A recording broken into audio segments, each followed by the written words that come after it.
저와 여러분은 제사함을 받았습니다. 제사함은 구약 성경에서는 새 언약에 속한 자들에게 주어진 복이요, 신약 성경에서는 하나님의 구속 사역이신 예수 그리스도의 이름의 능력입니다. 에베소서 1장 7절에서는 우리는 그리스도 안에서 그의 은혜의 풍성함에 따라 그의 피로 말미암아 속량 곧 제사함을 받았느니라라고 말합니다. 죄로 인하여서 생기는 모두한 결과로부터 해방과 노임을 받았다는 것입니다. 죄 용서함은 우리의 행실로 받은 것이 아닙니다. 오직 예수 그리스도의 이름으로 용서함을 받은 것이지요. 죄의 값은 사망입니다. 하나님의 법에 따라서 죄의 값인 예수님의 죽음을 통하여서 다 이루시고, 또한 예수님께서 부활하심으로 말미암아 그 사망의 권세를 깨뜨리신 것입니다. 그리고 하나님은 그로 말미암아 우리를 의로 자녀로 하나님의 자녀로 되게 하는 놀라운 은혜를 주신 것입니다.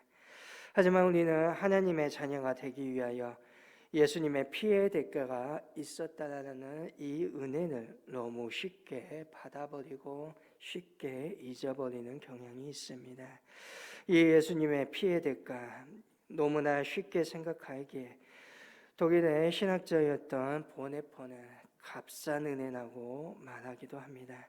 값비싼 은혜를 우리가 잊어버려 값싼 은혜로 만들어 버렸다는 것입니다. 오늘 우리는 이 은혜를 간직하기 위하여 예수님께서 이 땅에 오신 목적을 다시금 깨달아 알아야 합니다. 예수님께서 우리를 통하여 하나님의 나라를 회복하시고 확장시키기 원하신다는 사실을 깨달아 알아야 하고, 또한 오늘 우리에게 주어진 하루 속에서 어떠한 사명을 감당하기 원하시는지, 또한 은혜의 깊이를 어떻게 간직할지를 원하신다는 것입니다. 사도 요한은 오늘 아비들에게 아비들아, 내가 너희에게 쓴 것은 너희가 태초로부터 계신 이를 알았음이요 라고 말씀합니다.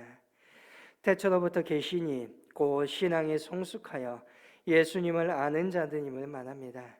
당시에 이단 자들이 하나님의 선지하신 말씀 나사렛 예수 안에 성육신 하셨다는 것을 부인하였습니다. 하지만 지금 편지를 읽고 있는 자들은 개종할 때부터 그리스도께서 이단자들의 가르침과 정반대로 이미 오래전부터 하나님께서 성부 하나님의 태초를 창조하신 그 이전부터 선지하신 말씀임을 알았고, 그 알미 이제는 계속되어서 신앙의 성숙함이 더하여졌음을 이야기합니다. 여기서 아비들이나 부모가 아니라 성숙한 신앙인을 말합니다. 아비들은 노련한 경험과 방대한 지식을 가지고 있는 자로서 산전수전 다 겪고 하나님을 알고 하나님의 능력도 압니다. 또한 사탄의 계교도 알고 있으며 교회가 어떠한 특성이 있는지도 알고 있습니다. 그래서 그들은 교회 생활에서 필요한 덕을 알고 세워가는 사람들입니다. 성숙한 신앙은 서로 존중하고 존경합니다. 그리고 상호 서로의 관계 속에서 서로 섬겨가며 헌신합니다. 상대방의 의견을 듣고 상대방의 약점들을 직시하고 그 결점들, 그 약점이 있음에도 불구하고 그들을 자신의 가슴으로 받아들일 수 있는 사람들입니다. 그리고 어떠한 상황 속에서도 역동적으로 긍정적으로 삶을 살아가는 이들이지요. 오늘 하나님께서는 우리가 그러한 성숙한 믿음, 신앙이 되기를 원하십니다. 신앙은 역사에서 도피하는 자리가 아니라 오늘 우리의 삶의 현장에 있는 자리입니다. 삶의 현장 속에서 사탄의 계교를 이기고 세상을 이기고 다양한 사람들과 하나가 되어 하나님의 나라를 세우고 확장시켜 나가는 일입니다. 또한 사도 요한은 청년들아, 내가 너희에게 쓰는 것은 너희가 악한 자를 이기었음이나 라고 말씀합니다. 청년은 신앙이 강하고 담대하며 모험과 성취욕이 가득 차 있는 신앙의 때를 말합니다. 이들은 의무와 공경과 시험이 와도 능히 감당할 수 있는 열정을 가지고 있는 사람들인 것입니다. 오늘 우리에게 이러한 신앙이, 이러한 믿음이 소유하기를 원합니다.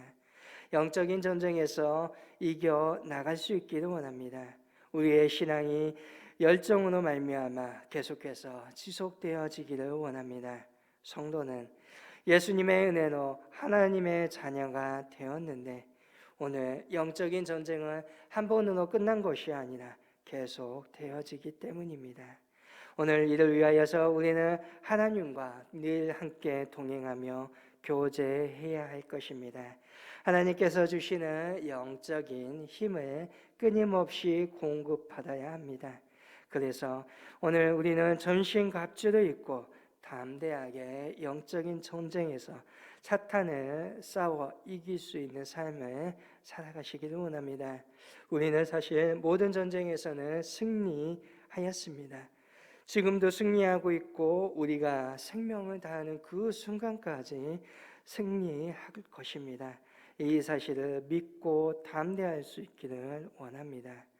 사도 요한은 또한 14절에서 12절과 13절의 말씀을 이끌어내면서 아이들아 내가 너희에게 쓴 것은 너희가 아버지를 알았으며 아비들아 내가 너희에게 쓴 것은 너희가 태초부터 계신 이를 알았으며 청년들아 내가 너희에게 쓴 것은 너희가 강하고 하나님의 말씀이 너희 안에 거하시며 너희가 흉악한 자를 이기었음이라 하고 다시 말씀하며 오늘 믿음의 공동체 안에 다양한 사람들이 함께 있음을 말씀하고 있습니다.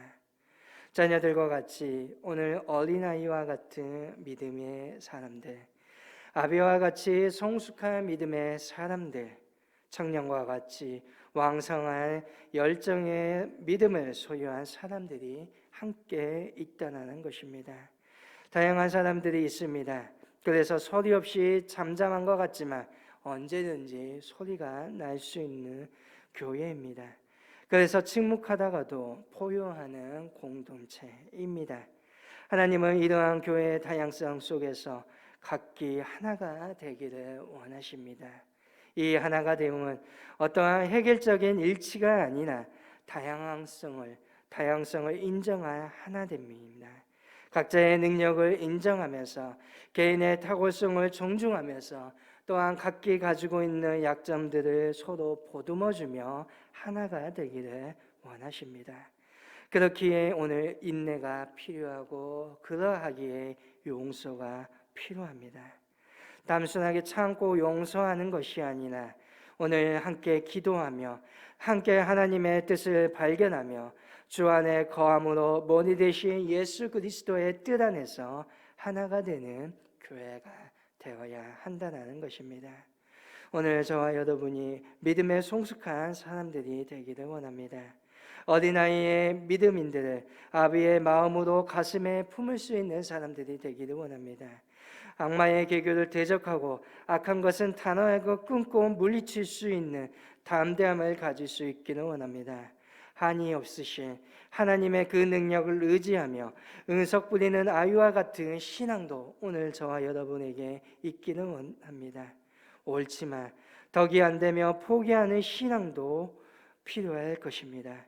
용서하며 사랑하며 때로는 참으며 하나 되기 위하여 양보하고 또한 그들을 섬겨줄 수 있는 믿음의 사람이 되기를 원합니다. 사도 요한은 이러한 사람이 되기를 원합니다. 뿐만 아니라 단호히 세상에 있는 것들을 사랑하지 말고 단호히 끊기를 원합니다. 세상은 육신의 정욕과 안목의 정욕과 이생의 자랑이라고 말합니다.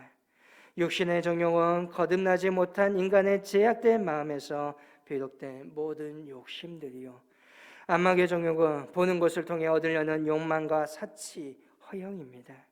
이생의 자랑은 가시하려고 하는 마음, 거기에서 나오는 모두한 행동을 말합니다. 어찌 보면 사람이 에덴 동산에서 사탄의 유혹에 넘어간 것은 육신의 정욕과 악몽의 정욕과 이생의 자랑 때문이었습니다. 또한 마귀는 이러한 세 가지의 욕심을 가지고 예수님을 유혹하기도 하였습니다. 그러나 사람은 이 유혹에 넘어갔지만 예수님은 단호하게 물리치십니다. 우리도 이와 같을 수 있어야 합니다. 예수님 안에서 이를 분별하고 이기는 삶을 살아가야 할 것입니다. 이를 위하여서 우리는 분명하게 이 땅에 온 목적을 발견해야 합니다. 내가 왜 이곳에 서 있는가? 오늘 왜 나에게 하루가 주어졌는가? 그 목적을 발견해야 예수님처럼 이겨나갈 수 있다는 것입니다. 하나님께서 우리에게 이 땅에 보내신 목적은 하나님의 가지고 계신 뜻이 이루어지기 위함일 것입니다. 이 뜻을, 이 사명을 감당할 때 17절의 말씀처럼 이 세상도 그 정욕도 지나가되 오직 하나님의 뜻을 행하는 자는 영원히 거하게 될 것입니다. 하나님의 뜻을 감당하는 자에게 영원히 주어지는 복입니다. 우리는 세상과 동화되거나 또는 세상을 피해서는 아니 됩니다. 오늘 우리는 하나님의 말씀으로 무장하여 세상의 유혹을 물리치고 이 땅에서 하나님의 뜻을 이루어 가야 한다는 것입니다. 사도 요한은 지금이 마지막 때라고 말합니다. 이 마지막 때는 예수님께서 이 땅에 오신 그때부터 시작된 순간입니다. 그런데 그 끝은 세상의 끝입니다. 그리고 이때 예수님을 대적하는 적그리스도가 나타나게 됩니다. 이들은 예수님의 하나님됨을, 그리스도이심을 부인합니다. 그래서 마지막을 준비하려면 진리 위에 세워진 신앙이 되어야 합니다. 그래서 22절에 아버지와 아들을 부인하는 그가 적그리스도이라고 말합니다. 적그리스도는 교회 안에서 일어나고 밖에서도 일어나지만 교회 안에서 일어난 교회를 분리하고 이간시키는 것을 하기도 합니다. 이것이 그들의 계략이고 그들은 분열과 오늘 합하지 못하고 하나됨을 방해하는 자들입니다. 그렇기에 우리에게는 하나님의 영의 충만함을 더욱더 구해야 할 것입니다. 27절에 말합니다. 너희는 주께 받은 바 기름 부음이 너희 안에 거하나니 아무도 너희를 가르칠 필요가 없고 오직 그의 기름 부음이 모든 것을 너희에게 가르치며 또 참되고 거짓이 없으니 너희를 가르치신 그대로 주 안에 거하라라고 말합니다. 오늘 우리가 하나님의 영의 충만함으로 말미암아 그분의 분별력을 가지고서 모든 유혹을 이길 수 있다라는 것입니다. 동시에 진리 안에 거하면서 주 안에 거해야 합니다. 주 안에 거해야 예수님께서 강림하실 때 우리로 담대함을 얻어 그 앞에서 부끄럽지 않게 된다는 것입니다. 소돔과 고모라가 멸망하기 직전 노아의 홍수가 임박할 때 하나님은 준비하도록 생각하게 하셨고 판단하여 행동할 시간의 여유를 주셨습니다.